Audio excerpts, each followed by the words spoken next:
Bose, S Bose मतलब सुभाष चंद्र बोस, ये याद समझ लीजिएगा। सुभाष चंद्र बोस ने फॉरवर्ड ब्लॉक की स्थापना की। 1938 ईस्वी में हरिपुरा अधिवेशन हुआ था और इस हरिपुरा अधिवेशन के क्या थे, अध्यक्ष थे कौन, सुभाष चंद्र बोस। ये ध्यान रखिए, इन्होंने एक नारा दिया, तुम मुझे खून दो मैं तुम्हें आजादी दूंगा, याद रखना। इनका नारा फेमस है, तुम मुझे खून दो मैं तुम्हें आजादी। अच्छा, इनको नेताजी किसने कहा, ये क्वेश्चन पूछा जा सकता है।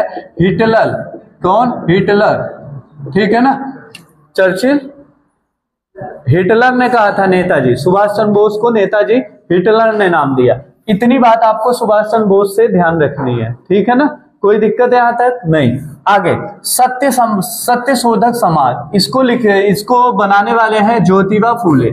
कौन, ज्योतिबा फूले ने ये समाज बनाया था। इनकी एक पुस्तक है गुलामगिरी, ये भी पूछता है, याद रखिएगा। कौन सी पुस्तक, गुलामगिरी पुस्तक, ध्यान से देखिए।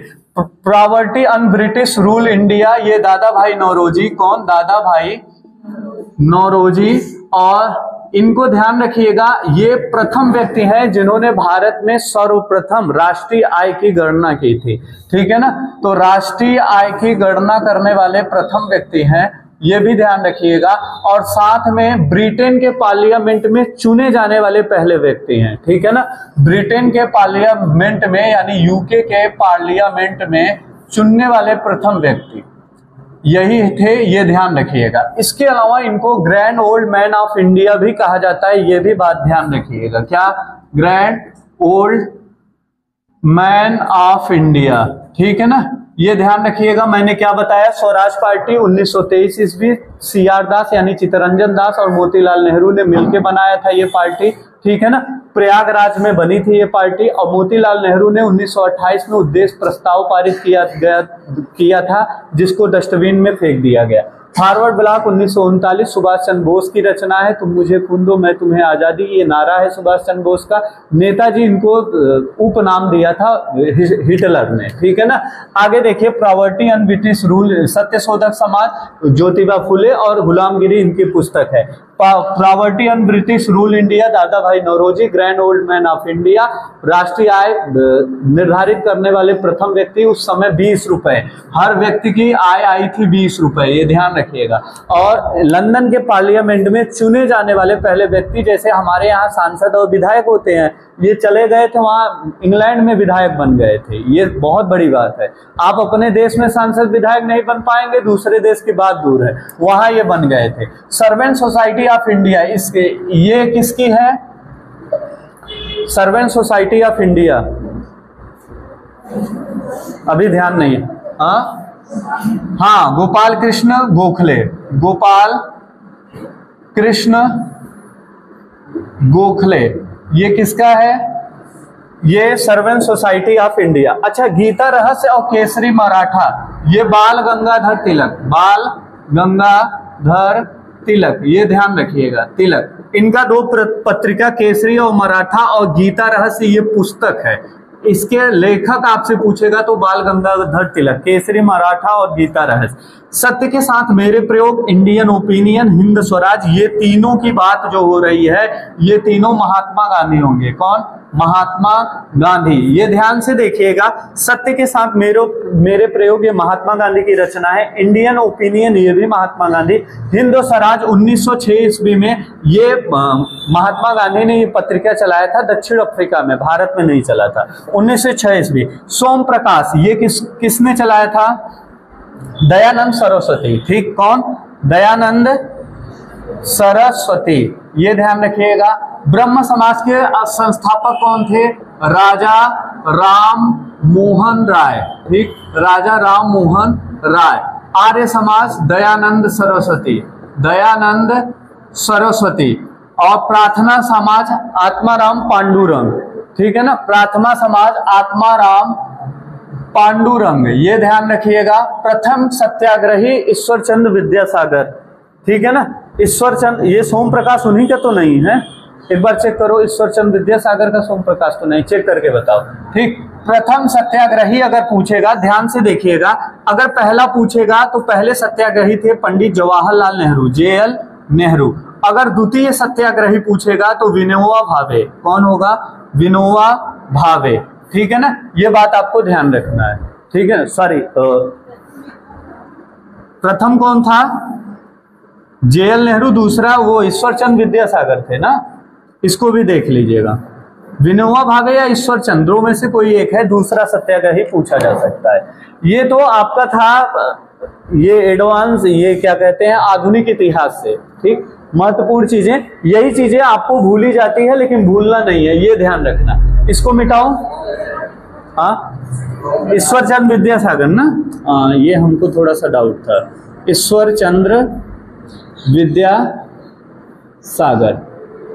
ये ध्यान। अच्छा, ईश्वरचंद विद्यासागर ने कौन सी कुरीति को नष्ट किया था? विधवा पुनर्विवाह, यही लेके आए थे। ठीक है ना, ये ध्यान, विधवा से शादी भी किए थे। इतनी बात क्लियर हुई? मिटाओ, मिटाया जाए इसको। हाँ, विनोबा भावे। और दूसरे देखो, प्रथम विनोबा भावे, दूसरे विनोबा भावे होंगे। हाँ,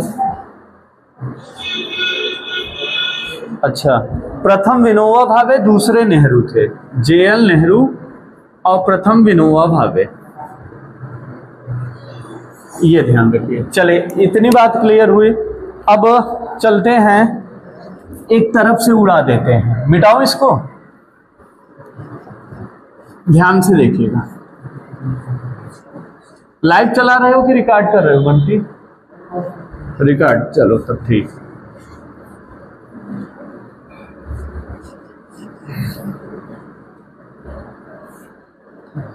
हाँ, एक नजर में पूरी घटना देखते हैं 1900 के बाद की। ठीक है ना, 1905 ईस्वी में बंगाल विभाजन हुआ। क्या हुआ? बंगाल विभाजन, ये ध्यान रखिएगा। 1905 किसके समय? कर्जन के समय, लॉर्ड कर्जन के समय हुआ था। इसमें बंगाल दो भागों में बटा और स्वदेशी आंदोलन शुरू हुआ। स्वदेशी आंदोलन, और इसी को बंग भंग आंदोलन भी कहते हैं। इसमें वंदे मातरम कविता गाई गई थी। वंदे मातरम कविता गाई गई। ठीक, 1906 ईस्वी में खास बात क्या थी, कोई बता सकता है? 1906 ईस्वी मुस्लिम लीग की स्थापना, ML की स्थापना, यानी मुस्लिम लीग की स्थापना, ये ध्यान रखिएगा। मुस्लिम लीग की स्थापना, मुस्लिम लीग की स्थापना दो व्यक्ति किए थे। कौन कौन? आगा खां और सलीम उल्लाह खां। मोहम्मद अली जिन्ना मत करिएगा। आगा खां और सलीम उल्लाह खां, सलीम उल्लाह खां, ये ध्यान से समझिएगा। और जिन्ना जो है, ये जिन्ना 1913 ईस्वी में मुस्लिम लीग में शामिल हुए। उसके पहले ये कांग्रेस के हिस्सा थे। ठीक, 1907 ईस्वी में क्या हुआ था? सूरत अधिवेशन हुआ था। सूरत अधिवेशन में अध्यक्ष कौन थे? रास बिहारी बोस। ठीक है ना, और इससे क्या हुआ? नरम और गरम दोनों दल टूटे थे। नरम और गरम, कांग्रेस दो भाग में टूटा, नरम और गरम। लाल बाल पाल गरम दल के थे। ठीक, लाल बाल पाल, ठीक, और अरविंद घोष, अरविंद घोष, ये याद रखिएगा, ये सब पूछता है। नरम और गरम दल, दरअसल कांग्रेस में दो विचारधाराएं उत्पन्न हुई। जब देश में अंग्रेजों का शासन रहा करता था तो कांग्रेस, हम भारतीयों का जो भी जरूरत होती थी, उस समय केवल एक पार्टी थी, कांग्रेस। कांग्रेस ही बोलती थी कि हमें ये चीज चाहिए या भारत को ये चीज चाहिए, आप इस पे थोड़ा सा फोकस करिए।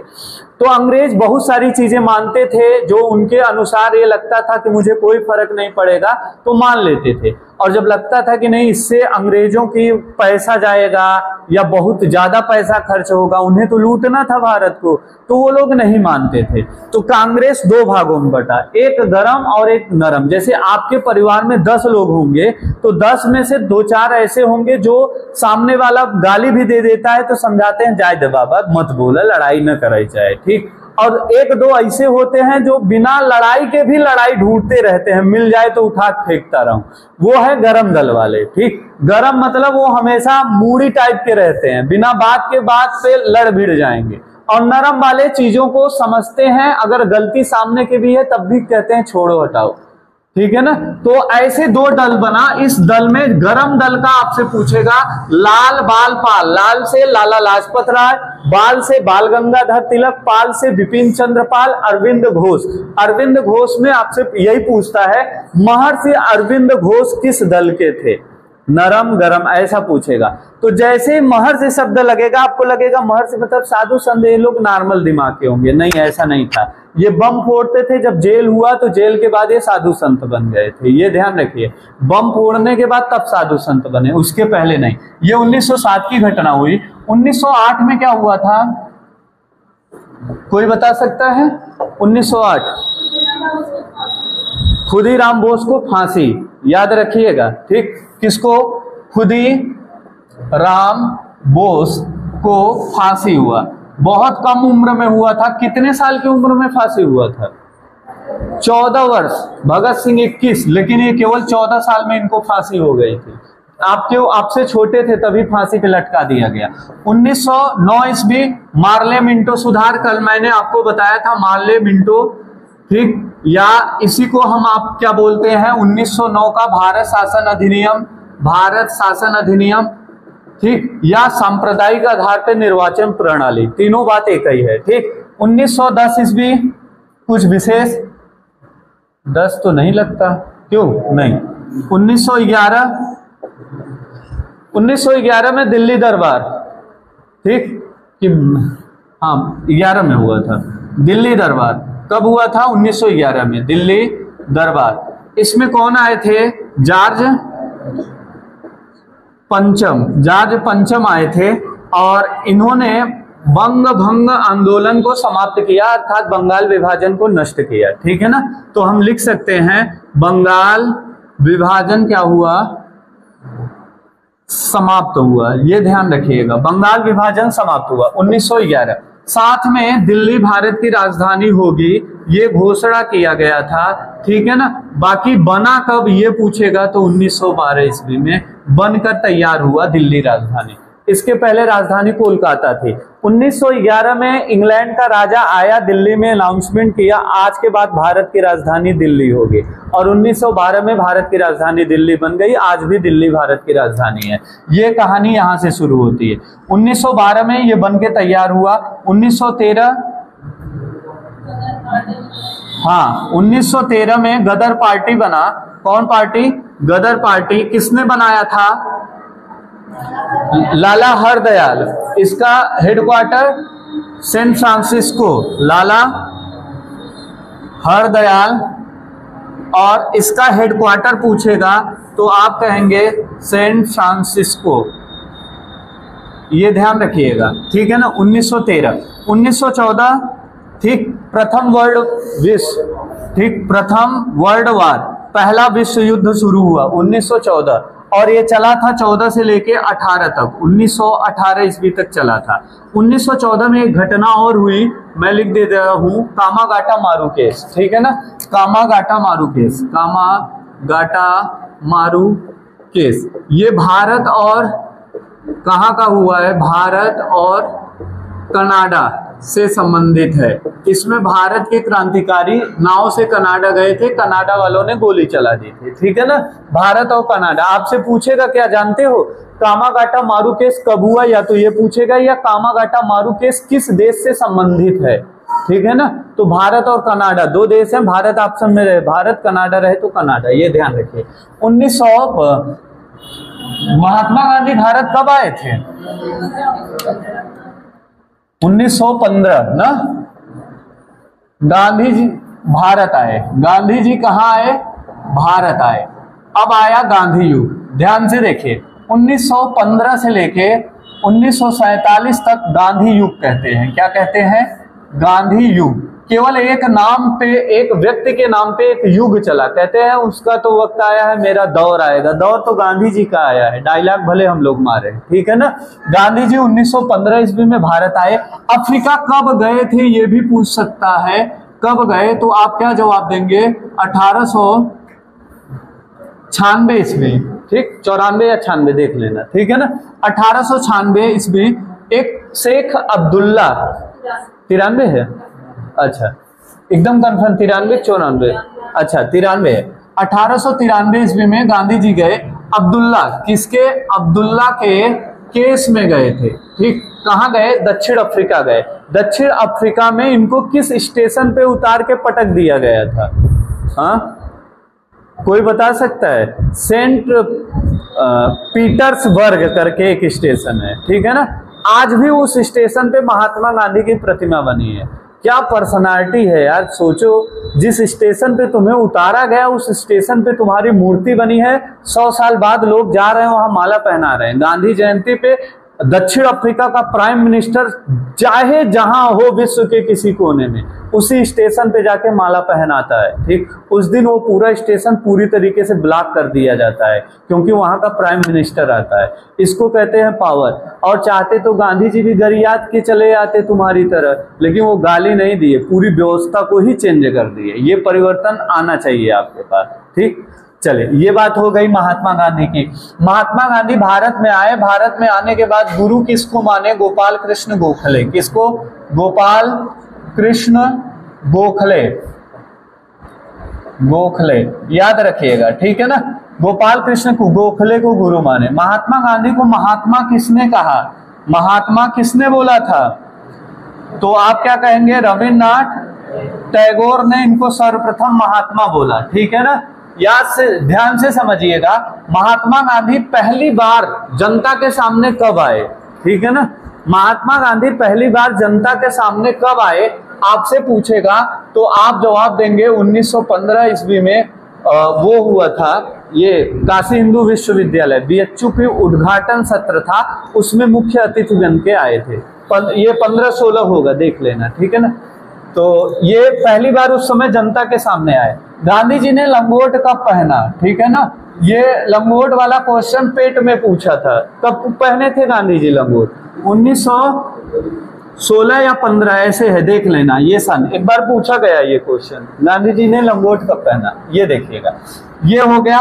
गांधी जी की आत्मकथा का क्या नाम है, कोई बता सकता है? गांधी जी की आत्मकथा, हाँ, सत्य के साथ मेरे प्रयोग, कहीं लिखा था मैंने ना, सत्य के साथ मेरे प्रयोग, ये गांधी जी की आत्मकथा है, ठीक। ये ध्यान रखिएगा। गांधी जी ने हरिजन शब्द गढ़ा, हरिजन शब्द गांधी जी ने गढ़ा था, ठीक है ना। और साबरमती आश्रम गांधी जी ने बनाया। कौन? साबरमती आश्रम किसने बनाया? महात्मा गांधी ने बनाया। ये सारे पॉइंट आपको ध्यान रखने हैं, ठीक है ना। ये 1915 की घटना। मिटाऊं इसको, फोटो वोटो खींचिए और इसको एक बार रिवाइज करवा दूं क्या, ठीक।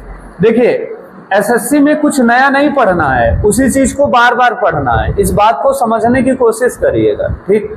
मैं डीएलएड का पेपर देके आया तो एक विद्यार्थी मेरे सामने बैठा था, वो देखने में लड़का था लेकिन प्राइमरी का टीचर था। वो मेरा पेपर देख के समझ गया कि ये डीएलएड का पेपर देके आ रहे हैं, ठीक है ना, क्योंकि उसका पेपर वो भी दिया होगा। तो उसने देखा और देखने के बाद एक ही चीज बताया। हम कहे कि टेट और सुपर टेट की तैयारी आपने कैसे किया, क्योंकि वही निकाल के तभी तो नौकरी पाया होगा। तो टेट और सुपर टेट के लिए उसने बस इतना कहा कि मैं केवल प्रैक्टिस सेट करता था और लगभग 10,000 क्वेश्चन का प्रैक्टिस सेट किया, बार बार किया, 3-4 बार किया और मेरा एग्जाम आसानी निकल गया। विश्वास मानिए, मैं कहीं कोचिंग में भी नहीं गया, निकल गया। कहने का तात्पर्य, कोई चीज बार बार पढ़ने से वो चीजें दिमाग में आएगी और वही सिलेक्शन देगा, नई चीजें नहीं पूछी जाती। उसी चीज को बार बार पढ़ो और याद रखो। अब आगे देखिए, 1905 में बंगाल विभाजन, लॉर्ड कर्जन के समय। अच्छा, एक चीज और बता दें, पुरातत्व विभाग के जनक, पुरातत्व विभाग का जनक ये कनिंघम। कौन? कनिंघम। इनका पूरा नाम है अलेक्जेंडर कनिंघम। दरअसल पुरातत्व विभाग 1904 ईस्वी में बना था, लॉर्ड कर्जन के समय बना था, इसीलिए दिमाग में आ गया, ठीक है ना। तो 1904 में पुरातत्व विभाग बना, लॉर्ड कर्जन के समय बना, अलेक्जेंडर कनिंघम को पुरातत्व का जनक कहा जाता है, ठीक है ना, ये ध्यान रखिएगा। 1905 बंगाल विभाजन लॉर्ड कर्जन के समय हुआ। बंग भंग आंदोलन, स्वदेशी आंदोलन, इसके अलावा वंदे मातरम गीत यहीं से उत्पन्न हुई। 1906 में मुस्लिम लीग की स्थापना, सलीमुल्लाह खां आगा खान ने इसकी स्थापना किया था, ये बात ध्यान रखिए। 1907 में सूरत अधिवेशन, रास बिहारी बोस अध्यक्ष थे उसके। इसमें कांग्रेस दो भागों में बढ़ गई, गरम दल नरम दल। गरम दल के जो आदमी हैं लाल बाल पाल, अरविंद घोष, बाकी जो बचे सब नरम दल के। 1908 में खुदीराम बोस सबसे पहले कम उम्र में फांसी इन्हीं को लगा। सबसे पहला आजादी में शहीद होने वाला व्यक्ति 1857 के मंगल पांडे होंगे, वो सबसे पहले शहीद हुए। लेकिन सबसे कम उम्र में शहीद होने वाले कौन हुए? ये खुदीराम बोस। इनसे भी कम उम्र में प्रफुल्ल चाकी हुए थे, वो 12-13 साल के थे, तभी फांसी पे लटका दिया गया। 1909 ईस्वी माल्य मिंटो सुधार भारत शासन अधिनियम, इसको ध्यान रखिए। सांप्रदायिक हिसाब से चुनाव में वोट डालने की पद्धति यहां से शुरू किया गया था, ठीक है ना। भारत शासन अधिनियम 1909, ये भारत के बंटवारे का रीढ़ की हड्डी यही है, ठीक। 1911 दिल्ली दरबार, दिल्ली भारत की राजधानी की घोषणा हुई। 1912 ईस्वी में बना। बंग भंग आंदोलन खत्म कर दिया गया। जॉर्ज पंजम आए, दिल्ली दुल्हन की तरह सजाया गया, ठीक, इतना ध्यान रखना। 1913 ईस्वी गदर पार्टी लाला हरदयाल ने बनाया, सैन फ्रांसिस्को में बनाया था। बंटी 1914 ईस्वी की एक घटना बताओ विश्व कप को छोड़ के, पीछे मुंह करके, हाँ पीछे मुंह करो, हाँ अब बताओ। विश्व युद्ध को छोड़ के पीछे घूमो, हाँ बताओ। वर्ल्ड कप कामागाटा मारू केस, ये ध्यान रखना भारत और कनाडा के लिए, ठीक है ना। आगे देखिएगा 1915 में गांधी इज बैक, गांधी भारत आए। 1993 में अफ्रीका गए थे। किस देश गए? अफ्रीका गए। आए कब? 1915 ईस्वी में। कब आए? 10 जनवरी के दिन। कब आए? 9 जनवरी। 9 जनवरी के दिन आए, 9 जनवरी। और 9 जनवरी को हम लोग कौन सा दिवस मनाते हैं? प्रवासी भारतीय दिवस। कौन सा दिवस? प्रवासी भारतीय दिवस। एक खास बात इसमें यह भी है कि उत्तर प्रदेश भी प्रवासी भारतीय दिवस 9 जनवरी को मनाता है। प्रवासी मतलब वो होता है जैसे आप अपने घर पे रहते हैं 25 साल से, अचानक में घर से भाग गए और भागने के बाद जब 45 साल के हुए तब वापस आए, तो आपको प्रवासी कहा जाएगा। जब आप अपने मूल स्थान को छोड़ के कहीं दूसरी जगह जाके बस जाएं और बसने के बाद एक आध पीढ़ी बाद या बहुत लंबे समय के बाद वापस आप अपने घर की ओर आए, तो उसको प्रवासी कहा जाता है। ऐसे भारतीय जो भारत से हटके अमेरिका विदेश में जाके वहीं पे पूरा अपना घर द्वार संपत्ति और नागरिकता ले लिए हैं, वो कभी वापस भारत में आते हैं तो उनको प्रवासी भारतीय कहा जाता है, ठीक है ना।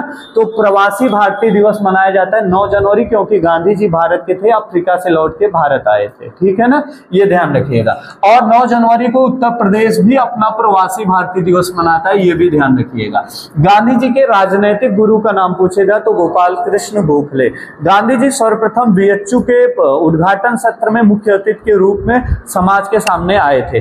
गांधी जी को महात्मा कहने वाले व्यक्ति थे रविन्द्रनाथ टैगोर। और रविन्द्रनाथ टैगोर को कभी गुरु किसने कहा था? रविन्द्रनाथ टैगोर, बता सकते हैं? रविन्द्रनाथ टैगोर ने उनको महात्मा कहा और महात्मा गांधी ने उनको कवि गुरु कह दिया, बात बराबर हो गई, ठीक है ना। तुम मुझे गुरुदेव कह दो, मैं भी तुम्हें कुछ अच्छा नाम दे दूं, बात बराबर हो जाएगा, ठीक है ना। चलिए आगे देखिएगा। हाँ, गोपाल कृष्ण गोखले हो गए, महात्मा ये शब्द बता दिया, रविन्द्रनाथ टैगोर। सत्य के साथ मेरे प्रयोग, इनका क्या है? आत्मकथा है, हरिजन इन्होंने बनाया था एक संगठन का नाम, ठीक है ना। आगे देखिएगा, गांधी जी को उड़ा दिया जाए, क्यों नहीं बोलेंगे? एक डस्टर चाहिए ना। आओ गांधी जी का हिसाब किताब हो जाए। चलो अब गांधी जी को देख लेता हूं। गांधी जी, ठीक, गांधी जी के बारे में ध्यान से समझिए। जो बातें बता दिया उसको छोड़ के अब उसके आगे की, ठीक। गांधी जी का जो पहला आंदोलन था, वो फर्स्ट आंदोलन जो था वो कौन था? चंपारण सत्याग्रह। चंपारण सत्याग्रह ये कब हुआ था? 1917 ईस्वी, ठीक है ना, ये चीज ध्यान। अच्छा, ये सब छोटी चीजें पता होगा, आगे बढ़े क्या कि बता दें? चले, भूल गए होंगे। पहला चंपारण सत्याग्रह। चंपारण सत्याग्रह रामचंद्र शुक्ल नामक व्यक्ति ने इनको बिहार बुलाया था। वहां जाके 3 कठिया जिसको कहते हैं या 3 खटिया, ठीक है ना, नील की खेती का विद्रोह इसी में हुआ था ना।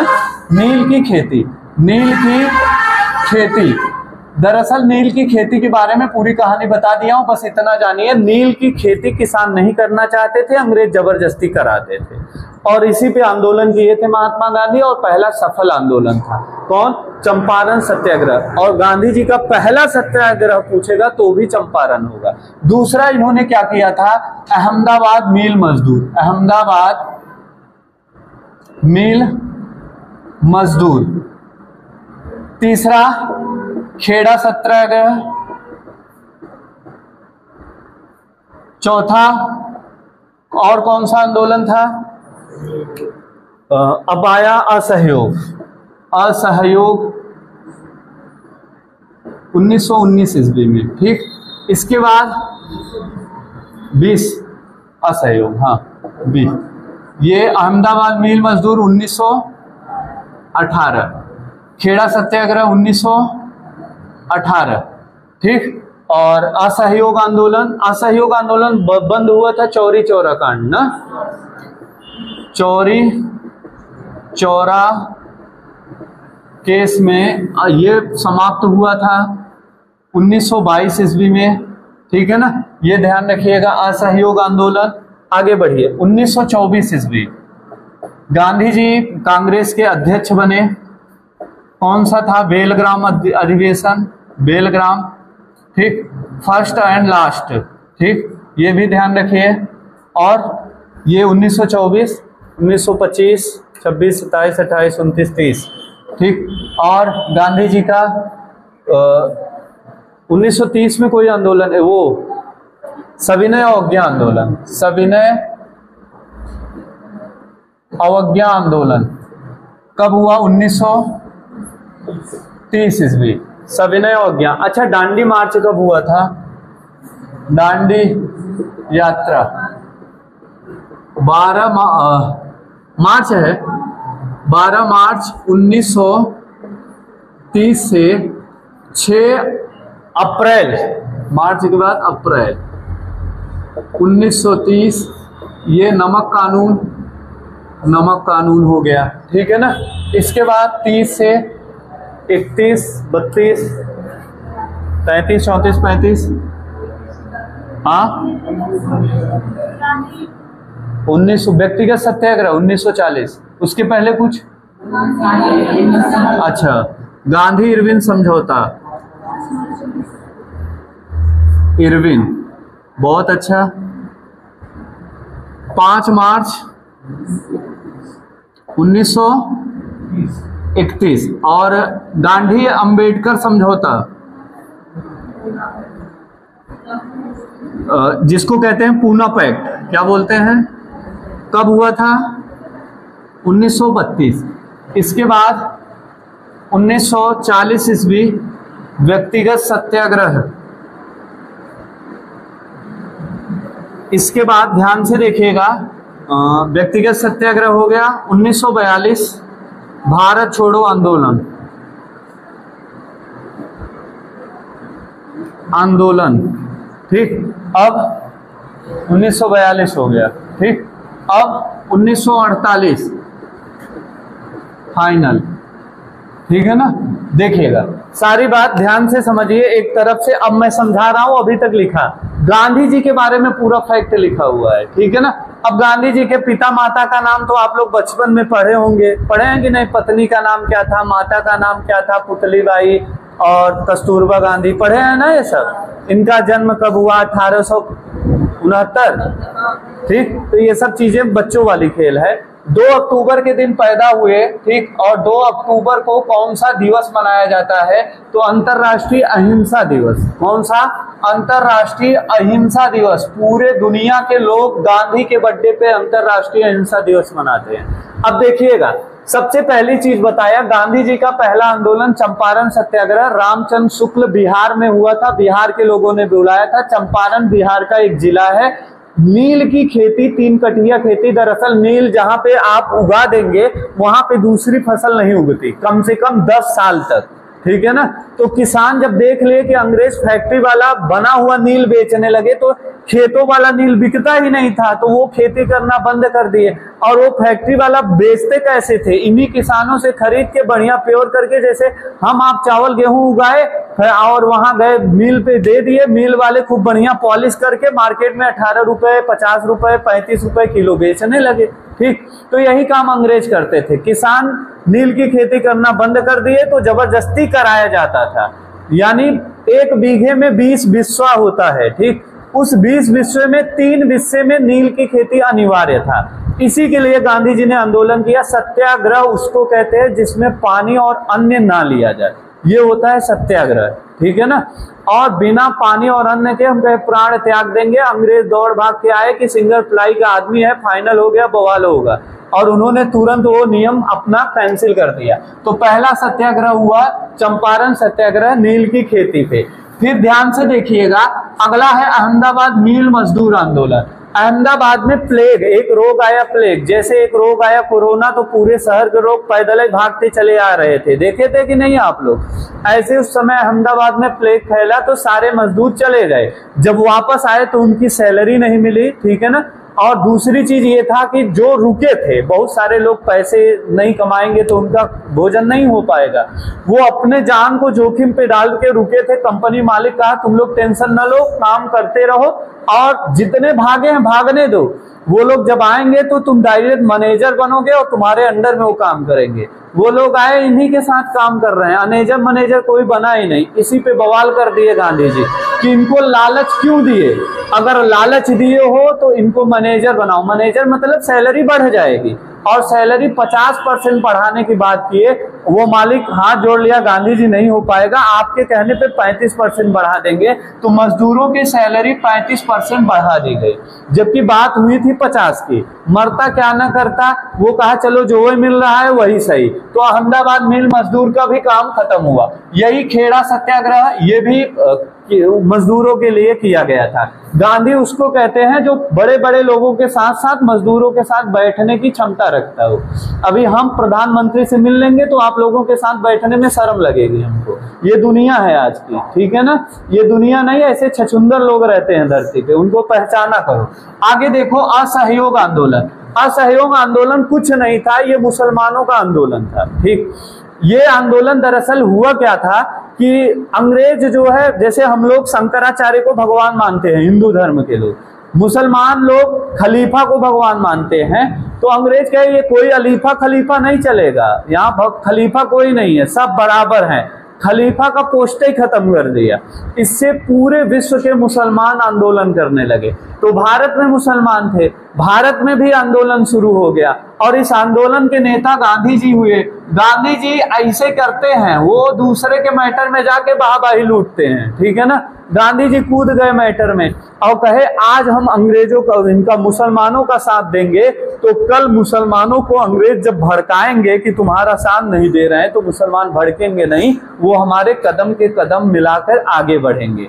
गांधी जी दूरदृष्टि वाले थे, वो जानते थे अभी अंग्रेजों से आजाद कराना है भारत को, लेकिन भारत आजाद नहीं हो पा रहा था। तो वो मुसलमानों को अपने अंडर में लेने के लिए कि वो मेरे साथ खड़े रहें, इस आंदोलन का नेतृत्व किए। ये मुसलमानों के खलीफा के लिए है, इसमें कुछ नहीं था, बस इतना था कि हम आपका सहयोग नहीं करेंगे। अंग्रेजों के विद्यालय में कोई नहीं पढ़ेगा, अंग्रेजों की नौकरी कोई नहीं करेगा, अंग्रेजों के प्रोडक्ट यानी कंपनी का सामान नहीं खरीदेगा, अपने आप वो लोग गरीब हो जाएंगे। बड़ा बढ़िया चला 2-3 साल, अंग्रेज की रीढ़ की हड्डी टूटी जा रही थी। अब लग रहा था अंग्रेज विदाई लेंगे, लेकिन करें तो करें क्या, कुछ कर नहीं सकते। लेकिन कुछ लोग थे ताऊबाजी कर गए, 4-6 लोगों को देखते ही वो उनका जो है ऊर्जा और बढ़ जाता है, ठीक है ना। जैसे आप अकेले रहेंगे तो नहीं भिड़ेंगे, 4 लोग आपके साथ हैं तो कोई नॉर्मल बोला तब भी चढ़ जाएंगे, कैसम बोले, ठीक है ना। तो वही चीज हुआ, आंदोलन चल रहा था, पुलिस लोगों ने वहां पे चेतावनी देके हवाई फायरिंग की और भारत के लोग गए, पूरा थाने जला दिए, सब फाइनल हो गए पुलिस, ठीक। और ये केस के साथ दूसरे दिन हेडिंग निकाले, अंग्रेज वालों का चाल था। हेडिंग क्या निकली कि अहिंसा के पुजारी के आंदोलन में हुआ हिंसा। ये अखबार वालों ने निकाल दिया, छाप दिया। गांधी जी पढ़े, उनको उनके अंतर आत्मा में बड़ी तकलीफ हुई यार कि मैं अहिंसा हिंसा चिल्लाता हूँ और मेरे आंदोलन में यही चीज हो रहा है। इतनी बड़ी बेइज्जती, पूरा आंदोलन बंद हो गया। ये था चौरी चौरा केस, आंदोलन बंद किया गया, 1922 में समाप्त किया गया। जैसे आंदोलन बंद हुआ वैसे सुभाष चंद्र बोस ने कहा था गांधी जी की सबसे बड़ी गलती यही है। उस समय गांधी जी बच्चे थे, हम लोगों को बराबर 20-22 साल के। उन्होंने कहा गांधी जी की सबसे बड़ी गलती यही है। पूरा भारत देश गांधी जी के खिलाफ हो गया। क्यों? क्योंकि भारत को लग रहा था कि 1925 तक देश आजाद हो जाएगा, बहुत बढ़िया सब कुछ चल रहा था, लेकिन गांधी जी ने आंदोलन वापस कर लिया। लोग फिर से अंग्रेजों के स्कूल में जाने लगे, हर एक चीज करने लगे, अंग्रेज की स्थिति बदल गई और फिर से अंग्रेज मजबूत हो गए और हम गुलामी की जंजीर में फिर बंध गए। ठीक, अगला आया, अब ध्यान से देखेंगे। हाँ, यहाँ के बाद कौन सा चला? 1924 कांग्रेस के अध्यक्ष बने। कांग्रेस के एक बार अध्यक्ष बने गांधी जी, केवल एक बार, 1924 बेलग्राम अधिवेशन, याद रखिएगा, केवल एक बार अध्यक्ष बने हैं। इसके बाद 1924 के बाद चलते हैं 1931 ईस्वी में गांधी इरविन समझौता हुआ था 5 मार्च 1931 ईस्वी में। ठीक है ना, ये ध्यान से समझिएगा। इसके पहले सविनय अवज्ञा आंदोलन 1930 ईस्वी में शुरू हुआ था। सविनय अवज्ञा आंदोलन गांधी जी जब देख लिए कि यहाँ पे, गांधी जी हमेशा हाईलाइट रहते थे, पेपरों में आते रहते थे, जैसे नरेंद्र मोदी हैं, जब उनका पेपरों में नाम नहीं आता कुछ ऐसा कला कर देंगे कि 1 हफ्ते उन्हीं की फोटो छपती रहेगी पेपर में, वैसे गांधी जी रहते थे। गांधी जी भी यही करते। देख लिए असहयोग आंदोलन खत्म हुआ, बड़ी बेइज्जती हुई, बड़े बड़े आंदोलनकारी और नेता लोग हमारा विरोध किए, कहे अब कुछ आंदोलन शुरू करना पड़ेगा। ठीक है ना, तो वो सबसे पहले कर दिए कि हम चलेंगे वो दांडी मार्च 1930 ईस्वी में। ठीक है ना, 1930 ईस्वी में दांडी यात्रा इन्होंने निकाली, डंडा लेके चल दिए नमक कानून तोड़ने के लिए। नमक बनाने का अधिकार किसके पास था? केवल अंग्रेज के पास था। और नमक एक ऐसा प्रोडक्ट होता है जो गरीब से गरीब, अमीर से अमीर दोनों घर में उतने प्रयोग होता है। अंबानी भी यही नमक खाता है जो नमक हम लोग खाते हैं। ऐसा नहीं है कि वो सोने और चांदी का नमक खाएगा। ठीक है ना, नमक तो यही खाएगा। तो अंग्रेज करते क्या थे? नमक तो लेना ही है, चाहे गरीब हो चाहे अमीर। नमक पे इतना टैक्स लगा देते थे कि पूछो मत, खूब महंगा नमक। गरीब बेचारे बिना नमक के भोजन करते थे। गांधी जी को लगा ये गलत है, वो कहे हम नमक कानून तोड़ेंगे। चल दिए, जब चल दिए तो कोई इनके साथ ही नहीं आया, कहे ये ऐसे शुरू करेगा, आधे रास्ता कहेगा आंदोलन खत्म, तो उनके साथ कोई गया ही नहीं। गए कितने लोग? 78 लोग, इनके जो अनुयायी थे 78। इसमें अमेरिका का एक पत्रकार था बेब मिलर, वो भी इसमें था। 3 महिला थी, राजकुमारी अमृता कौर, सरोजनी नायडू और एक महिला और थी। ठीक है ना, 3 महिला, एक अमेरिकी पत्रकार बेब मिलर। ये सब पूछ सकता है, ध्यान रखिएगा। गांधी जी जब चलने लगे और काफी दूर जब चले तब लोग इनके साथ जुड़ने लगे। तो बहुत लोग इसलिए जुड़ जाएंगे कि नाम है उनका, जैसे Vijay Mallya king of sky था, आज भगोड़ा हो गया, पूरी संपत्ति जब्त हो गई। फिर भी विजय माल्या अगर डिंगिया से जाए तो न जाने कितने छछुंदर सेल्फी लेने के लिए उसके पास जाएंगे, पक्की बात है। ठीक, तो गांधी जी के पास लोग इसलिए दौड़े कि ये वही गांधी है जो कलाकारी करते रहते हैं, और उनके साथ भीड़ गई। और जाने के बाद समुद्र से नमक उठाया और छोड़ दिया, नमक कानून टूट गया। मतलब अपने मन से नमक बनाओ, अंग्रेज कुछ बोलेंगे तो मैं लड़ूंगा। सब किसान सारा नियम कानून तोड़ के करने लगे। तुम ही अगर सोच लो कि हम सरकार की बात नहीं मानेंगे, सरकारी बस जलाएंगे, तो ये 500 पुलिस तुम्हारा क्या उखाड़ लेगी? बताओ, कुछ उखाड़ पाएगी? तब कहेंगे अरे सर पूरे अगल बगल थाने के पुलिस आ जाएगी तब, और पूरे थाने के लोग आंदोलन कर दें तब सारी पुलिस ही गायब हो जाएगी। देश में 130 करोड़ आबादी है और पुलिसों की संख्या बहुत होगी तो 5 लाख 7 लाख होगी, यही होगी। अगर केवल उत्तर प्रदेश का लें तो 22 करोड़ जनसंख्या में केवल 5 लाख से 8 लाख पुलिस हैं। क्या उखाड़ लेंगे? पुलिस भाग खड़े होंगे। अगर यही चीज हुआ था 1857 की क्रांति में। ठीक, तो अब हुआ क्या? पूरी जनता कानून मान ही नहीं रही है। अंग्रेज करे तो करे क्या, 1000-2000 सैनिक लेके कुछ नहीं उखाड़ पाएंगे। नमक कानून टूटा, लेकिन अंग्रेज अभी नहीं तोड़े हैं। अंग्रेजों को एक कमर को तोड़ने के लिए एक आंदोलन और शुरू हो गया जिसको कहते हैं सविनय अवज्ञा। सविनय अवज्ञा आंदोलन वो होता है जिसको बड़े प्यार से, ठीक, कि हम आपकी बात नहीं मानेंगे। ये आंदोलन आप अपने घर पे माता पिता के साथ करिए। आपके मन का काम न हो, पढ़ने नहीं दिया जा रहा है, सविनय अवज्ञा। हाथ जोड़ के कहिए माता जी हम पढ़ेंगे, आपको मारना है 2 थप्पड़ इधर मार दो लेकिन हम पढ़ेंगे। इसी को कहते हैं सविनय अवज्ञा। ठीक, तो गांधी जी यही किए कि हम प्यार से आपकी बात नहीं मानेंगे, हम लड़ाई नहीं करेंगे। यह आंदोलन 1930 ईस्वी में शुरू हुआ था, ध्यान रखिएगा, सन सहित पूछेगा आपसे। इसके बाद गांधी जी ने इरविन को 11 सूत्रीय मांग की, 11 मांग की थी, और बहुत अच्छी अच्छी मांग किसानों के लिए था, व्यापारियों के लिए था, उद्योगपतियों के लिए था, बच्चों के लिए था। जब देख लिया इरविन की वही गांधी है जो आए दिन कलाकारी करता, फाड़ फेंक गया, देख क्या होगा, जाओ जो उखाड़ना उखाड़ लो, करो आंदोलन, कितना करोगे। एक भी बात माना ही नहीं। गांधी जी अपने पत्रिका में छपवाए पेपर ऊपर चलाते थे, संपादक थे। पत्रिका जब इरविन पढ़ा, कहा इसे पता नहीं कितने पत्र तो मैं डेली फेंकता हूं डस्टबिन में। गांधी जी कहे ऐसे नहीं मानेगा ये। ठीक, अब गोलमेज सम्मेलन हुआ, 3 गोलमेज सम्मेलन हुआ, 1930, 1931 और 1932। तो ये पहला गोलमेज, ध्यान से, इसको कहते हैं गोलमेज। क्या कहते हैं? गोलमेज। गोलमेज सम्मेलन, ये दूसरा गोलमेज सम्मेलन और ये तीसरा गोलमेज सम्मेलन। ध्यान से समझिएगा। अब इस सम्मेलन में भाग लेने की बात आई कि देखते हैं ये सम्मेलन था क्या। ये सम्मेलन यहाँ नहीं होता था, लंदन, इंग्लैंड में होता था। लंदन, अपने देश में नहीं, जो लोग हमें गुलाम करते थे वहां की राजधानी में होता था। यहाँ भारत के जो अच्छे लोग होते थे, जो राजनीति में अच्छी पकड़ है, ठीक है ना, या कुछ भी ऐसा कुछ होता है, जो अच्छी पर्सनालिटी है, उनको बुलाते थे और बुलाने के बाद उनकी बात सुनते थे और उसको लागू कराते थे। ठीक, सब लोग गए 1930 ईस्वी। गोल मेज, गोला सा मेज रहता था, चारों तरफ कुर्सी, सब लोग बैठे। विंस्टन चर्चिल आए, सबको नमस्ते किया, वाह हिंदुस्तान के लोग आए हमारे सामने, हम गुलाम बना के इनका खून पी रहे हैं और पीना है, अब आगे की कार्यवाही करते हैं। तो पहली चीज तो इसमें गांधी कौन है। तब धीरे से इरविन कान में बताए गांधी जी तो आए नहीं, वो गुस्साए, 11 सूत्री मांग की है, उसको मैं माना ही नहीं, इसलिए वो नाराज थे, नहीं आए। कहे यार एकदम छछुंदर ही निकले तुम, बताओ पूरे देश उसके पीछे दौड़ रहा है। दांडी यात्रा उसने की, चंपारण सत्याग्रह, अहमदाबाद मील मजदूर आंदोलन। ठीक, एक लफ्ज बोला तो 1.5 करोड़ लोग प्रथम विश्व युद्ध में भारत के शामिल हो गए। इतनी बड़ी पर्सनालिटी तो तुम छोड़ के चले आए हो, इन लोगों से क्या बात करें। हाँ, इनको चाय पिलाने के लिए बुलाए हो, फालतू भाड़ा किराया खर्च कर दिए। उसको डांट के भेजा कि अगले गोलमेज सम्मेलन में गांधी यहाँ उपस्थित चाहिए मुझे। गांधी की वैल्यू बढ़ गई। अभी तक इरविन गांधी को वैल्यू नहीं देता था, अब इरविन गांधी के पीछे जाएगा, भैया चल दीजिए दूसरे गोलमेज सम्मेलन, नहीं तो मुझे कुर्सी से उतार दिया जाएगा। अब इरविन यहां से लौटा। देखिए, तीनों गोलमेज सम्मेलन में डॉक्टर भीमराव अंबेडकर गए थे, ये ध्यान से समझिएगा, ये पूछा जाता है। अंबेडकर साथ में हिंदू महासभा के अध्यक्ष थे मदन मोहन मालवीय, वो भी गए थे, मदन मोहन मालवीय, तीनों में गए थे। अब आया 1931 का दौर। अब गांधी जी के पास पहुंच गए इरविन। उस समय भारत का वायसराय थे लॉर्ड इरविन। लॉर्ड इरविन आए, कहे गांधी जी वो गलती हो गई, आप पत्र भेजे थे, पता नहीं कहाँ रख दिया, वो मिला ही नहीं। तो क्या था पत्र, वो हमें थोड़ा दिखाइए। तो गांधी जी ने अपना 11 सूत्री मांग दिखाया, ये मांग चाहिए, कहे एक आध 2 ठो और चाहिए तो इसी में जोड़ दो, सब मांग पूरी कर दूंगा। एक तरफ से अंग्रेज फूट डालो, राज्य करो, उनका स्वार्थ वाली नीति थी। तुम कहे हमें 50,000 चाहिए, वहां जाना है, 1 लाख चाहिए, लो 1 लाख, तब चलो।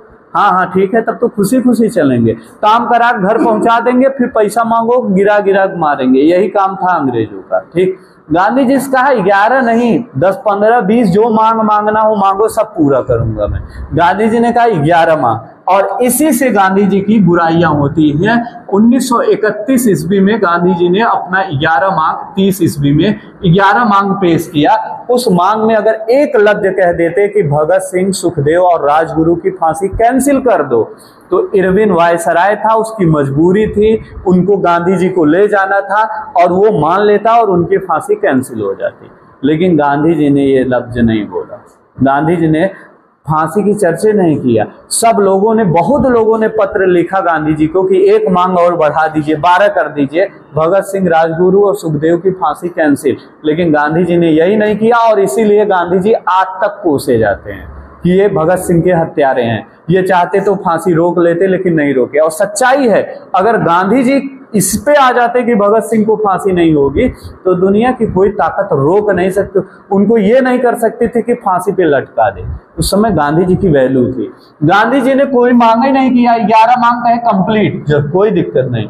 गांधी जी को बैठाए, चलो आइए बैठिए, बढ़िया आराम से जहाज पे बैठे, पानी वाली जहाज पे, और पानी के रास्ते से पहुंच गए दूसरे गोलमेज सम्मेलन में। दूसरे गोलमेज सम्मेलन में आए तो जैसे ही आए तो विंस्टन चर्चिल उसको कहता है ये अर्धनग्न फकीर कौन आ गया है यहाँ पे, नीचे धोती पहनते थे ऊपर कुछ नहीं पहनते थे। कहे अर्धनग्न फकीर, किसने कहा था गांधी जी को? विंस्टन चर्चिल ने। याद रखना ये क्वेश्चन पूछता है, ठीक। और जो हम लोग जीतते हैं तो ऐसे फोटो वोटो खिंचाते हैं, ऐसे करते हैं 2 उंगली ना, ये इसका ये जो सिंबल है ये विजेता का सिंबल है। देखिए वी बना है कि नहीं, ये सिंबल भी विंस्टन चर्चिल ने ही दिया है, ये ध्यान रखिएगा, ठीक। तो गांधी जी को अर्धनग्न फकीर कहने वाला व्यक्ति विंस्टन चर्चिल थे, ये ध्यान रखिएगा। विंस्टन चर्चिल ने कहा ये कौन है? कहे साहब वही है जिसको आप पिछली बार पूछे थे। कहे गांधी जी हैं? हाँ। अरे गांधी जी कुर्सी ले आओ, इधर साइड में बैठो। हाँ, गांधी जी बैठे। कहे आपको क्या चाहिए आप लास्ट में बोलिएगा, अभी मत बोलिए, अभी छोटे मोटे लोगों की बात सुन ले फिर आपकी बात सुनेंगे। गांधी जी इत्मीनान से बैठे रहे, छोटे छोटे लोग जो भी नेता थे उस समय उनकी बात सुनी गई। गांधी जी जब अपना बात बोलने लगे तो विंस्टन चर्चिल कहे मैं जा रहा हूँ, थोड़ा सा मेरा काम है, बैठक करना है, बाद में मिलता हूँ। वो निकल गए, गांधी जी को जहाज पे बैठा भारत भेज दिया गया, इनकी बात सुने नहीं गया, ठीक है ना। ये गांधी जी का मूड एकदम खराब हो गया, साला हम इस ठंडी में बिना कपड़े के गए वहां पे, पूरा एक एक त्वचा ज्ञानेंद्रियां सिकुड़ गई और एक बात मेरी मानी नहीं गई। जैसे उतरे पूरा भारत के 1 करोड़ लोग खड़े थे, पता नहीं कितने मीडिया वाले खड़े थे कि गांधी जी बताएंगे कि हमने कितनी बड़ी योजना भारत के लिए आए। तो गांधी जी केवल एक लफ्ज कहे कि हमने माँ भारती का सौदा नहीं किया, और चले गए अपने रूम में, जान गए कोई काम नहीं हुआ। और कांग्रेस की तरफ से गए थे गांधी जी, ध्यान से समझिएगा, कहां से गए थे? कांग्रेस की तरफ से गए थे महात्मा गांधी। और कांग्रेस केवल दूसरे गोलमेज सम्मेलन में भाग लिया, न पहले में लिया न तीसरे में लिया, और सबसे घटिया गोलमेज सम्मेलन तीसरा वाला था। क्यों था? क्योंकि इसमें जो अंग्रेज आने वाले थे वो भी नहीं गए थे, अंग्रेजे नहीं पहुंचे, भारत की बात छोड़ दो। तो पूछेगा सबसे घटिया गोलमेज सम्मेलन या सबसे गलत तरीके से या जिसमें कोई भी कार्य ही नहीं हुआ, वो तीसरा गोलमेज सम्मेलन था। दूसरे में महात्मा गांधी ने भाग लिया, दूसरे में कांग्रेस ने भाग लिया। दरअसल महात्मा गांधी कांग्रेस की तरफ से गए, तो कांग्रेस ने कब लिया? दूसरे में लिया। गांधी जी ने कब लिया? दूसरे में लिया, पहले और तीसरे में नहीं लिए। और अब आए अंबेडकर जी, तीसरे में अंबेडकर जी एक ऐसी चीज लेके आ गए जो गले की फांस बन गई। अंबेडकर जी कहे दलितों का कोई सुनता ही नहीं वहां पे, तो हमको दलितों के लिए पृथक निर्वाचन चाहिए, जैसे मुसलमानों के लिए अलग चुनाव होता है वैसे मेरे लिए चाहिए। वो कहा क्या यार, क्या गजब की मांग की है अंबेडकर जी। तुरंत पास कर दिया गया बिल और दलितों के लिए पृथक निर्वाचन आया। गांधी जी इतना सुने, उनका तो खोपड़ी भंजन हो गया कि यार हम तो ये कर रहे हैं और ये अंबेडकर जी क्या कर रहे हैं, हिंदू को ही आपस में बांट दे रहे हैं। ठीक है ना, ज्यादा टाइम ले लिए क्या? हेलो,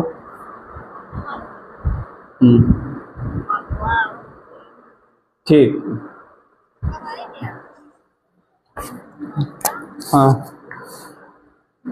ठीक ठीक, हाँ देखिए ध्यान से देखिएगा। हाँ, तो गांधी जब अंबेडकर जी आए पूना पैक्ट लेके, तो सांप्रदायिक निर्वाचन प्रणाली, दलितों के लिए पृथक निर्वाचन। अब हुआ क्या, पूरा देश आग बबूला हो गया। भाई दलितों के लिए तो अच्छा था, लेकिन और लोगों के लिए गलत। अब अंबेडकर जी अब छोटी मोटी हस्ती नहीं है, 60 देशों की डिग्री लेके आए, 60 देशों का संविधान लेके संविधान बनाए हैं, ऐसे नहीं बनाए। अंबेडकर जी खूब पढ़े लिखे हैं, क्रॉस क्वेश्चन बहुत मारते हैं पढ़े लिखे लोग। अंबेडकर जी ने पहला शर्त कहा कि महात्मा गांधी जी, आप जब 1909 ईस्वी में ये माल्य मिंटो सुधार आया, मुसलमानों के लिए पृथक निर्वाचन, तब आपकी आवाज क्यों नहीं निकली? जब दलितों का आवाज आया, दलितों के हक की बात आई, तो आपका आवाज निकलने लगा, उसका विरोध करने लगे। तब कहे यार अंबेडकर जी आप पढ़े लिखे लोग हैं, आपके मुंह से ये शोभा नहीं देता। आपको पता है मैं भारत कब आया था? तब कहे हाँ 1915 ईस्वी। कहे पृथक निर्वाचन कब हुआ? 1909 ईस्वी। कहे जब मैं इस धरती पे था नहीं तो मैं विरोध कैसे करता? सिंपल सी बात है। बात काट दी है उनकी, चलो ये बात सही हुई, उस समय महात्मा गांधी नहीं थे। फिर उसके बाद अंबेडकर जी ने कहा कि मैं पृथक निर्वाचन दलितों के लिए मुझे नहीं चाहिए। लेकिन क्या आप बताइए, अपने हृदय में ये बात पूछ के बताइए, क्या इस समय दलितों के साथ दुर्व्यवहार नहीं किया जा रहा है? गांधी जी ने कहा वो चीजें सही है, मैं दलितों के साथ भोजन नहीं करता। हर शनिवार के दिन मैं दलितों के साथ बैठ के मैं भोजन करता हूँ, भंडारा करवाता हूँ हर शनिवार के दिन। ठीक। हरिजन उनको शब्द दिया, जो शूद्र शूद्र कह के उनको अपमानित किया जाता था। हरिजन शब्द मतलब हरि के अंश मैंने बनाया, हरिजन पत्रिका मैंने चलाया। आपको क्या लगता है कि मैं हरिजन का विरोधी हूं? हाँ, रही बात आपको सीट लेने की, चुनाव में सीट लेने की बात है, तो आपकी सीट 147 में कर देता हूं। पहले ये सीट कितनी थी कोई बता सकता है? पहले ये 73 प्लस थी, 73, 74, 75 ऐसे ही थी। इसको सीट को जस्ट डबल कर दिया गया, 147। वो भी मान गए कि अंबेडकर जी चलो कोई बात नहीं, हमारा सीट तो बढ़ गया। और पूरी तरीके से सांप्रदायिक निर्वाचन प्रणाली को समाप्त किया गया। पूना पैक्ट हुआ, गांधी जी को बढ़िया जूस उस पिलाया गया। आंदोलन में यरवदा जेल में बंद थे, आंदोलन किए थे जेल में बैठ के, भूख हड़ताल किए थे कि अगर अंबेडकर जी इसको वापस नहीं लिए तो मैं भूखा मर जाऊंगा लेकिन भोजन नहीं करूंगा। इतने जिद्दी आदमी थे गांधी जी। जब उनकी तबीयत गड़बड़ हुई तो सब लोग गए कि यार सिंगल प्लाई का इंसान है, मर गया तो पूरा कलंक आपके ऊपर आएगा। तब भीमराव अंबेडकर जी जेल जाके बात किए थे। किससे? आज भी यरवदा जेल है, जाके देखना, पुणे में है, ठीक है ना। वहीं पे गांधी जी बंद थे, अंबेडकर और गांधी जी की वार्ता हुई थी। ये बात इनकी हो गई। हाँ, अब कौन बचा? पूना पैक्ट हो गया। चलिए, बेलग्राम अधिवेशन 1940, व्यक्तिगत सत्याग्रही, ठीक। दरअसल गांधी जी कब मूड इनका सनक जाता था कोई भरोसा नहीं रहता था। कब ये कौन सा आंदोलन करके बंद कर देंगे कोई भरोसा नहीं। इन्होंने सत्याग्रह चलाया तो सत्याग्रह में कोई भाग ही नहीं लिया, कहा नहीं। ऐसे एक सत्याग्रह चला बंद हुआ, असहयोग आंदोलन चला बंद हुआ, कोई आंदोलन क्लियर तो होता ही नहीं है। दूसरे गोल में सम्मेलन में गए, कुछ लाए ही नहीं, तो क्या मतलब है आंदोलन में हम अपना समय बर्बाद करें। तब गांधी जी ने व्यक्तिगत सत्याग्रह चलाया, मतलब जिसको मैं बोलूंगा वही आंदोलन करेगा, ठीक है ना। तब व्यक्तिगत सत्याग्रह चला और पहले विनोबा भावे बने सत्याग्रही, विनोबा भावे, और दूसरे सत्याग्रही बने थे जेएल नेहरू। नेहरू इनके पीछे पीछे टहलते रहते थे, जानते थे देश आजाद होने वाला है, प्राइम मिनिस्टर बनने वाला हूं, ठीक है ना। तो नेहरू और विनोबा भावे ये दोनों लोग क्या थे? पहले सत्याग्रही थे। 1940 ईस्वी की घटना है। अब 9 अगस्त के दिन भारत छोड़ो आंदोलन शुरू होगा 1942, ठीक। गांधी जी ने पहली बार कहा करो या मरो। ये व्यक्ति जो कभी अहिंसा के बारे में बोलता ही नहीं, दरअसल हुआ ये था कि गांधी जी ने पूरा आंदोलन की तैयारी किया कि 9 अगस्त को आंदोलन किया जाएगा, ठीक। आंदोलन में हो सकता है कि हम बड़े नेता हैं तो हमको जेल में बंद किया जाए, तो जो जहां रहेगा वहीं से आंदोलन शुरू कर देगा, ठीक। आंदोलन क्यों किया गया? क्योंकि आपको पता है कि 1939 ईस्वी में दूसरा विश्व युद्ध हुआ था और दूसरे विश्व युद्ध में अंग्रेज बहुत बुरी तरीके से हार रहे थे और ये युद्ध 1945 तक चला। गांधी जी से जब कहा गया बड़ा मस्त मौका है यार, वो परेशान है, इसी में तुम भी पीट दो। पता चला तुम्हारे घर में 2-4 लोग बीमार हैं, ऑलरेडी अर्थव्यवस्था चली जा रही है दवाई सुई में तुम्हारी, और तब से पड़ोसी वाला उसी में जो है FIR कर दिया, पुलिस को अलग दो। तब से जमीन वाला मुकदमा वाला केस आया, वकील अलग ही खोपड़ी चाटा है। तो इसी को कहते हैं जब दुश्मन परेशान रहे उसी मौके पे चौका मार दो, बर्बाद हो जाएगा। यही काम सुभाष चंद्र बोस ने पत्र लिख के कहा कि गांधी जी बहुत अच्छा मौका, इस समय अंग्रेजों को धूल चटा सकते हैं, वो परेशान है युद्ध में, उनकी पूरी सेना वहां है, आप पीट के भारत को आजाद कराइए। वो कहे जब दुश्मन परेशान हो तो उसके ऊपर हम हमला नहीं करना चाहिए, ठीक। ये गांधी की थ्योरी थी कि दुश्मन एक थप्पड़ इधर मारे कह दो इधर भी मार लो, तुम्हारा मन भर जाएगा, पेट भर जाएगा तुम्हारा, लेकिन तुम ये मत करना इधर एक मारे तुम 10-20 इधर लगा देना, इतना फूल जाए, ठीक है। जमाना बदल गया है, नहीं तो जीवन भर मारे ही खाते रहोगे, ठीक। तो गांधी जी को ये चीजें बता दी गई कि अब ये मौका है। गांधी जी विचार किए, अंत में लगा कि हाँ, अंग्रेज पिछली बार कहे थे कि हम विश्व युद्ध जीतेंगे तो देश आजाद कर देंगे, आज तक देश आजाद नहीं किए, तो उन्होंने मेरे साथ छल किया तो मैं भी अब छल करूंगा। वो पूरा आंदोलन तैयार कर दिए कि 9 अगस्त 1942 को आंदोलन शुरू होगा। अंग्रेज को पता चला, गांधी जी लोग जितने बड़े बड़े नेता थे सबको जेल में डाल दिया, छोटे छोटे लोग और उपद्रवी होते हैं। अगर मैं क्लास में रहूंगा तो मैं जैसा कहूंगा वैसा करेंगे, मैं नहीं रहूंगा तब तो कोई आके नेतागिरी करेगा, सब मिलके पीट देंगे उसको, ठीक। यही चीज हुआ, जनता और पीट दी अंग्रेज को। तब अंग्रेज गांधी जी को ले गए प्रेस कॉन्फ्रेंस पास, थोड़ा आप बोल दीजिए, बड़ी दिक्कत चल रही है, बहुत मार खाए, विदेश में मारो खा रहे हैं, यही मार खा रहे हैं, थोड़ा समझाइए अपने बच्चों को।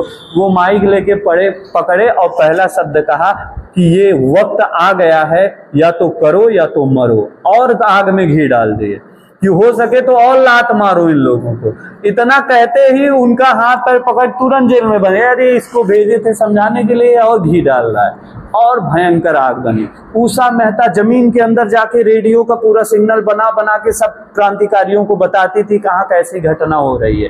कांग्रेस का रेडियो उषा मेहता को कहा जाता है। और ग्वालियर मैदान में मैडम भीकाजी कामा ने तिरंगा ध्वज फहरा दिया। अंग्रेजों का ध्वज रहता था, अंग्रेजों का झंडा कोई बता सकता है कौन सा था? जैसे भारत का झंडा तिरंगा, ऐसे अंग्रेजों का झंडा कौन सा है? देखो ध्यान नहीं आ रहा है। क्या है नाम उसका? जैक करके है, जैक करके कुछ है, देख लेना, क्वेश्चन पूछेगा अंग्रेजों का ध्वज कौन सा है, ठीक, जैक करके कुछ नाम है उसका, ध्यान नहीं आ रहा है, सर्च कर रखे बताना, ठीक है ना। तो अंग्रेजों का झंडा फाड़ के फेंक दिया गया, ठीक, और भारत के झंडे लहरा दिए गए। पूरा भारत आजादी की सांसें लेने वाला है। अंग्रेज परेशान है, समझाने वाले हैं, लेकिन अंग्रेज समझा नहीं पा रहे हैं। अब अंग्रेज, दिक्कत क्या हुई, उधर परमाणु बम गिरने लगा, अंग्रेज विश्व युद्ध जीतने लगे, लेकिन अमेरिका लगातार दबाव डाल के भारत को आजाद कराया। भारत आजाद नहीं हुआ था, दूसरे देश के दबाव में भारत आजाद हुआ। यूनियन जैक, ठीक है ना। अंग्रेजों का झंडा पूछेगा यूनियन जैक, ये याद रखिएगा, ये क्वेश्चन आपसे एक बार पूछा है, फिर से पूछा जा सकता है। अंग्रेजों का झंडा है यूनियन जैक, ठीक है ना। यही झंडा फाड़ के फेंक दिया गया था। और 1947 आते आते भारत को पूरी तरीके से आजाद हो गए। भारत का बंटवारा 3 जून योजना के माध्यम से हुआ, जिसको लॉर्ड माउंटबेटन योजना भी कहते हैं। 3 जून योजना यानी लॉर्ड माउंटबेटन योजना, उसी से भारत का 2 हिस्सा बना, एक भारत और दूसरा पाकिस्तान बना। अंग्रेजों ने इतना गड़बड़ बंटवारा किया कि ये लोग इतना मार कर लें, और मार करने के बाद हमारे पास आए समझौता कराने, तो मैं इस देश को फिर से गुलाम बनाऊं। उन्होंने इस देश में 500 से अधिक राजा रहते थे, सभी राजाओं को कह दिया कि आपके पास 3 ऑप्शन क्या कह दिया? पहला ऑप्शन कि एक देश बनेगा भारत, आप भारत में जुड़ जाओ। दूसरा ऑप्शन एक देश बनेगा पाकिस्तान, आप चाहो तो पाकिस्तान में जुड़ जाओ। तीसरा ऑप्शन आपको दिया है कि आपकी इच्छा हो तो आप अपने आप को स्वतंत्र देश बना दो। 3 ऑप्शन, ठीक, या तो खुद देश बन जाओ, या तो पाकिस्तान में चले जाओ, या भारत में चले जाओ। अब सब मैटर, ये वल्लभ भाई पटेल उस समय गृह मंत्री थे, जिनको लौह पुरुष कहा जाता था, सारा का सारा मैटर वो क्लियर कर दिए। 3 अइचड़ पैदा थे और रहेंगे, हर युग में थे, ठीक है ना। जैसे राम के समय रावण था, ठीक है ना, तो ऐसे कभी इस धरती पे कृष्ण के समय कंस भी रहते थे। तो उस समय अंग्रेजों के समय 2-3 छछूंदर भी रहते थे इस धरती पे। तो हुआ क्या, एक आ गया जूनागढ़ और एक हैदराबाद और एक है जम्मू एंड कश्मीर, ये 3 फंसा दिए मैटर, ठीक। ये जो था भारत के इस साइड, ये भारत का मैप देख रहे हैं, उधर बांग्लादेश सफेद में दिख रहा होगा, यहाँ पूरा का पूरा यहाँ के लोग मुसलमान हैं, ठीक। तो ये पाकिस्तान यहाँ है, ठीक, ये पाकिस्तान है। ये मुसलमान लोग होने के नाते इन्होंने कहा कि हम भारत में नहीं मिलेंगे, हम पाकिस्तान में जाएंगे।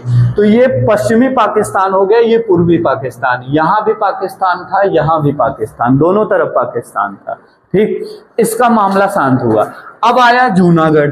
जूनागढ़ में दिक्कत क्या हुई थी कि जूनागढ़ का जो शासक था, वो शासक मुसलमान था, और जो जनता थी वो ज्यादातर हिंदू थी, और राजा था मुसलमान।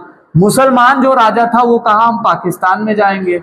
सरदार पटेल अड़ गए कि तुम्हें जाना है तो उठाओ अपना जूता चप्पल बोरिया बिस्तर लेके जाओ पाकिस्तान, ये जगह नहीं जाएगा, ये तो हिंदुओं का स्थान है, ये हिंदुस्तान में रहेगा, ठीक। जनमत संग्रह मतलब वोट पड़ा कि आप भारत में जाएंगे कि पाकिस्तान। वोट में पता चला कि सब लोगों ने भारत की तरफ समर्थन किया। जूनागढ़ को जनमत संग्रह के द्वारा विलय किया गया। पूछेगा जूनागढ़ को कैसे भारत में विलय किया गया? जनमत संग्रह। अब आया हैदराबाद। हैदराबाद में दिक्कत क्या थी? हैदराबाद मुसलमान क्षेत्र था, जनसंख्या से भी और राजा से भी। राजा भी मुसलमान, जनसंख्या भी मुसलमान। अब जो है गए पटेल जी और किसी भी तरीके से मिलाना। हैदराबाद आप जानते हैं इधर है। हैदराबाद अगर कहाँ है देखिए, किसकी राजधानी है हैदराबाद? तेलंगाना। ये हैदराबाद है। पाकिस्तान यहाँ हो जाता, पाकिस्तान यहाँ हो जाता, यहाँ हो जाता, तो एक बम इधर से फोड़ता, एक बम इधर से फोड़ता, एक बम इधर से फोड़ता, और जिस दिन चाह लेता पूरे भारत को बर्बाद कर देता। और ये चीज पटेल जी समझ रहे थे कि यार ये गड़बड़ करेगा पक्का, हैदराबाद तो किसी कीमत पे नहीं जाना चाहिए। तो हैदराबाद के निजाम के पास गए, सादा कागज दिए, वहां सिग्नेचर, इतनी पावर रहती थी कि वो सादा कागज दे देते थे तो किसी की हिम्मत नहीं होती थी कि मना करते कि मैं सिग्नेचर नहीं करूंगा।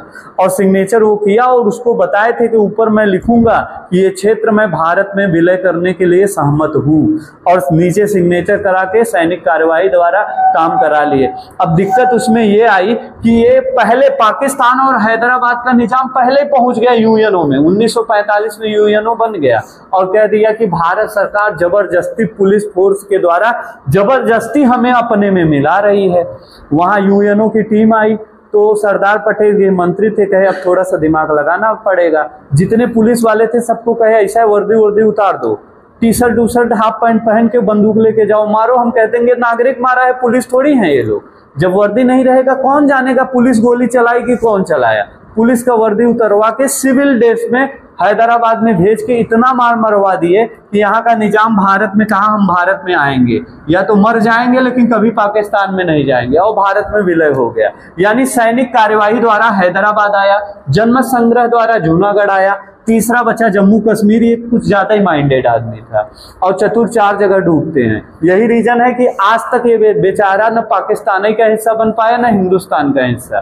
पाकिस्तान वाले बम फोड़ते हैं और भारत वाले इसको नैतिकता सिखाते हैं, जरा 19-20 किए तो मार खाओगे पक्की बात है। ये बेचारा सबसे ज्यादा पीसा। यहाँ का जो निजाम था वो हरि सिंह थे। कौन थे?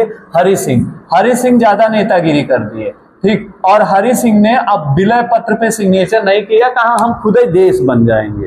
एक देश बन गया जम्मू कश्मीर, एक नया देश। अब पटेल जी को लगा यार ये तो मानने वाला नहीं, पूरा दाव पेच खेल लिए लेकिन ये माना नहीं। अब वोटिंग कराने लगे तो वोटिंग में भी बहुमत बराबर थी, हिंदू मुसलमान की संख्या जम्मू कश्मीर बराबर थी। अब हिंदू एकदम शून्य हो गए, मुसलमान ज्यादा हो गए। उस समय दोनों की संख्या बराबर थी। और जनमत संग्रह के लिए यूएनओ तैयार था लेकिन भारत नहीं तैयार था। उसको डर था। क्या डर था?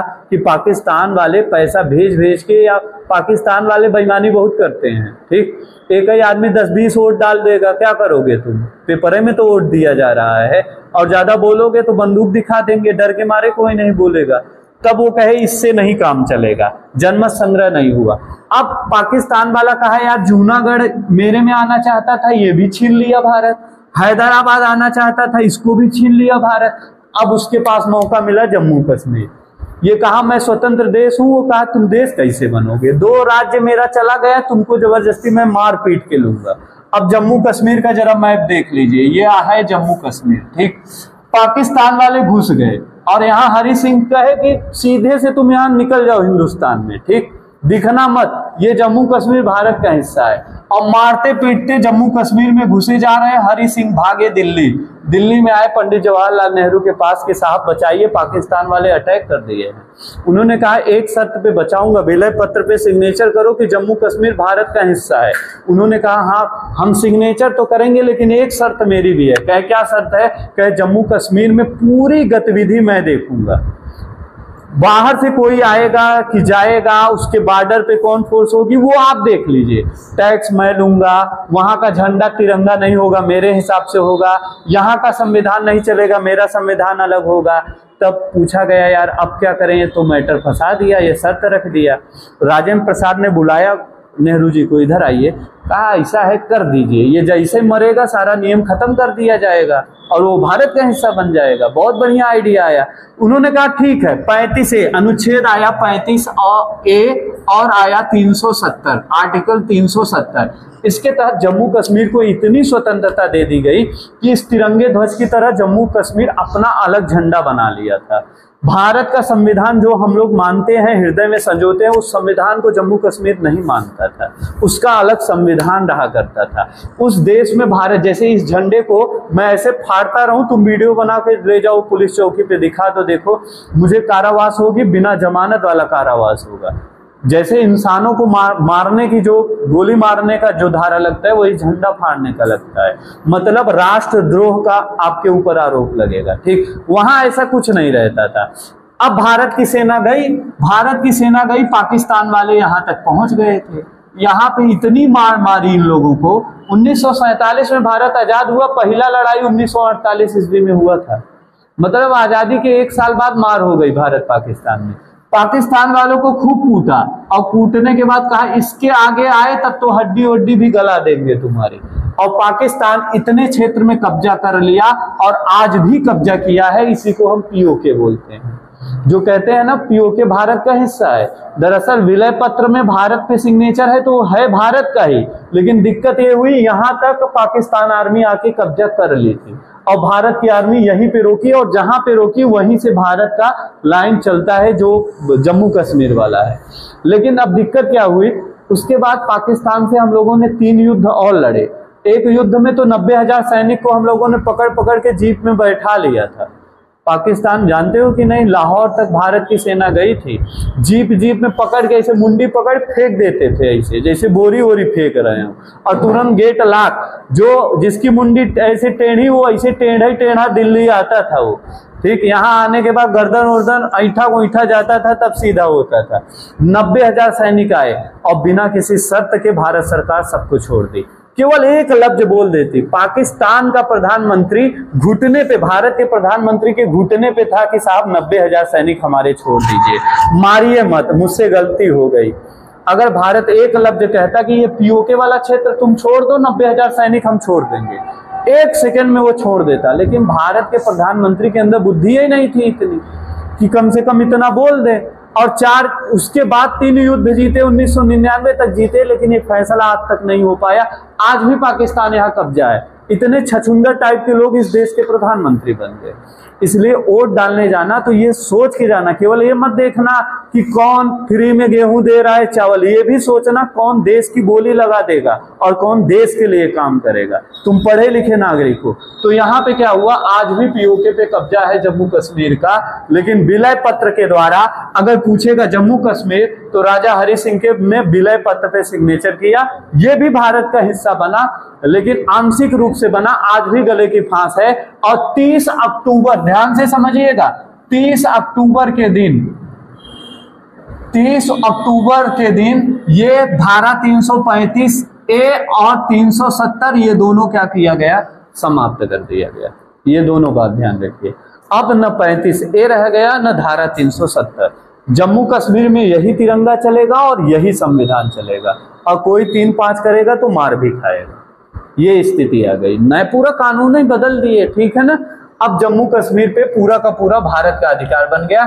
ये दोनों आर्टिकल समाप्त हो गए। और देखिए कितना खतरनाक तरीके से था।